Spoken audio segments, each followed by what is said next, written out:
18 anos atrás. Em todos os lugares, era noticiada a aparição de criaturas demoníacas em cidades e florestas, aparição essa que começou na África Oriental, ironicamente no mesmo lugar onde os seres humanos surgiram há 2,5 milhões de anos. Em meio a uma devastação lenta e poderosa de demônios, nascia em meio à lama um menino sem nome. Este não tinha pai nem mesmo mãe, sua origem era desconhecida. Por algum motivo, esses seres não se aproximavam do garoto recém-nascido, tinham medo ou algum tipo de aversão. Nem mesmo os melhores cientistas da época sabiam o motivo disso tudo, talvez uma ira divina, talvez alienígenas invadindo o planeta, tudo era provável. E em meio a todo o caos que de repente surgiu, a humanidade se fortificou com armas apropriadas e a recuperação de magias e estilos de luta, magia essa que era condenada pela Igreja. Armas tecnológicas não eram eficazes contra esses demônios, foi descoberto que apenas alguns tipos de minerais e materiais orgânicos poderiam ser eficazes na exterminação dos invasores. O termo magia foi dado pela Igreja, esta era, na verdade, um conjunto de habilidades que os demônios trouxeram. Devido à alta exposição deles aos humanos, foi possível observar um efeito semelhante à radiação no corpo humano. Ao som do grito de um dos inquisidores, eu corri, eles eram muitos. Qualquer erro aqui seria fatal. Ao dobrar a esquina, entrei em um beco estreito e conjurei a magia de um demônio que matei. Corram, ele está em algum lugar por aqui. Disfarçando-me de um sem-teto de roupas rasgadas, deitei-me no chão frio e úmido. Entrando no beco, eles corriam e procuravam por cada canto, seus passos ao lado me faziam sentir a vibração de cada pisada. Um toque no meu ombro fez-me suar frio e relutantemente virei, já preparado para o pior.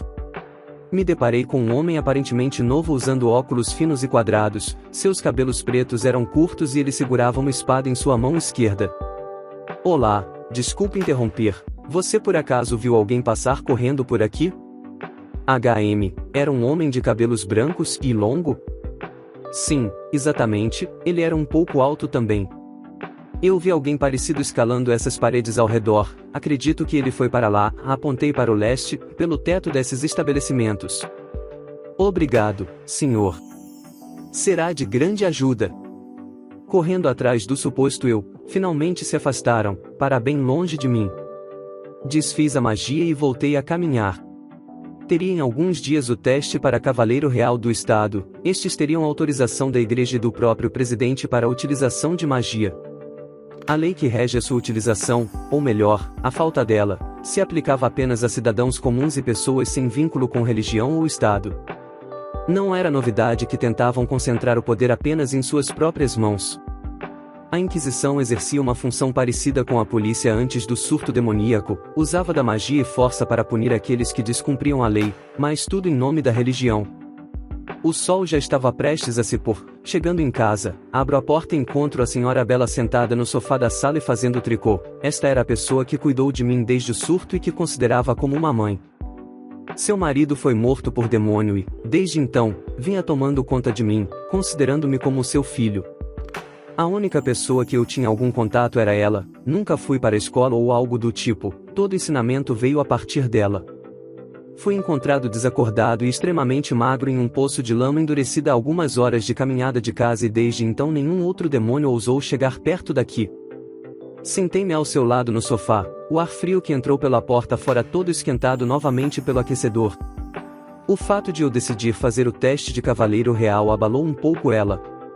Ela não tinha ninguém além de mim e eu ninguém além dela, mas isso era para o nosso bem, era o que eu acreditava, pelo menos tentava. O dia está chegando, meu filho. Você sabe que, independentemente de sua decisão, eu o apoiarei. Sua voz falhava e parecia irradiar tristeza, seus grandes olhos castanhos estavam quase fechando e o seu cabelo ruivo estava um pouco desarrumado. Desculpe, mãe, eu já me decidi, finalmente fiz 18 anos e sinto que preciso fazer algo para termos uma vida digna nesse mundo, você sempre fez de tudo por mim e essa é a hora de retribuir.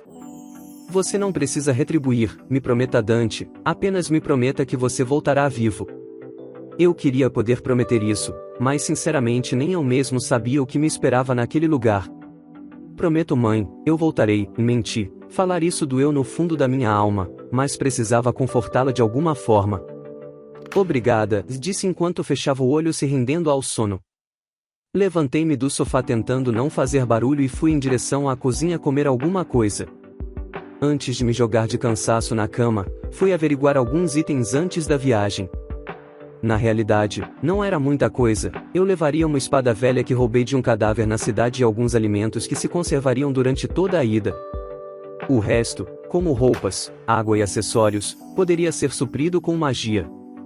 Desde que nasci, minha resistência foi fora do comum, não tenho grande necessidade de alimentos e água, aprendi desde cedo a andar e falar.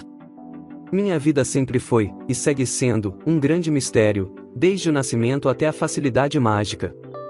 A organização dos Cavaleiros Reais buscaria os participantes de cada país em certos pontos combinados, precisaríamos apenas nos locomover para o ponto de encontro e eles fariam o resto.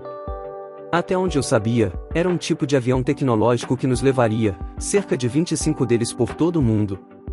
Cada um em uma capital importante mundialmente.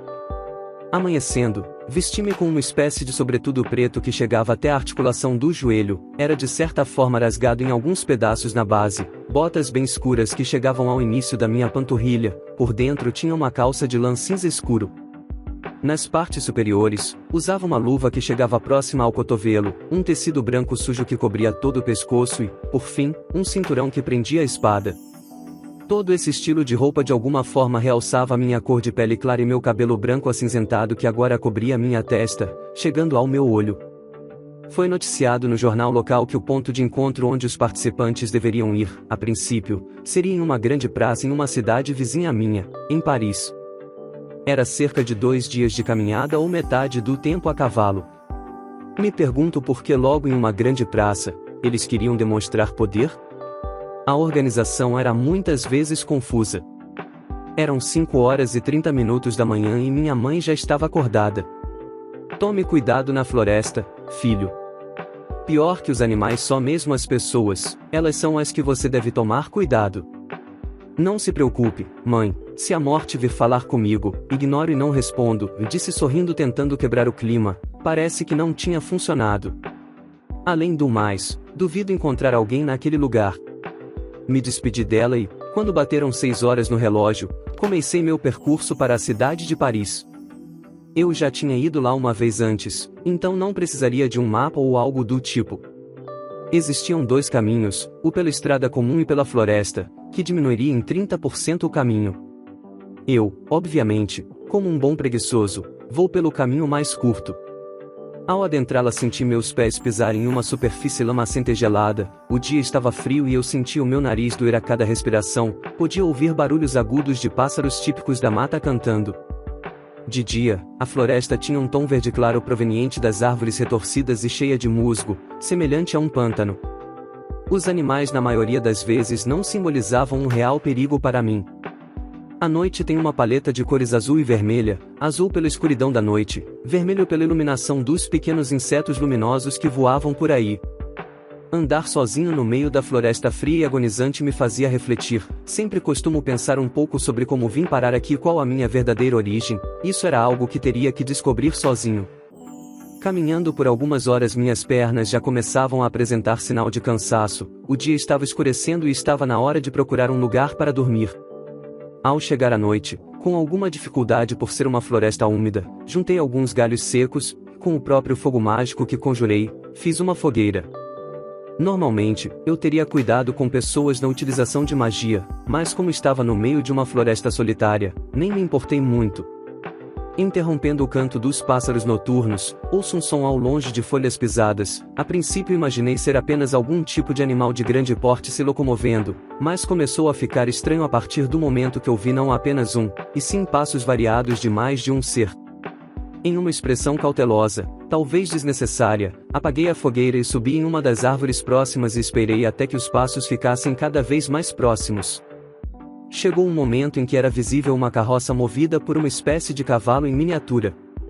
Nas pontas, era possível ver alguns homens segurando uma grande espada e pareciam proteger a carroça. Hahaha, dessa vez a mercadoria vai nos render uma boa grana, brotou um grande sorriso perverso no rosto do homem. Deveríamos aproveitar um pouco a nova integrante da família, não acham? Já tinha entendido tudo, na carroça era possível ver uma garota não muito nova e nem muito velha, ela estava presa e provavelmente desacordada. O que se passava na minha frente era um sequestro.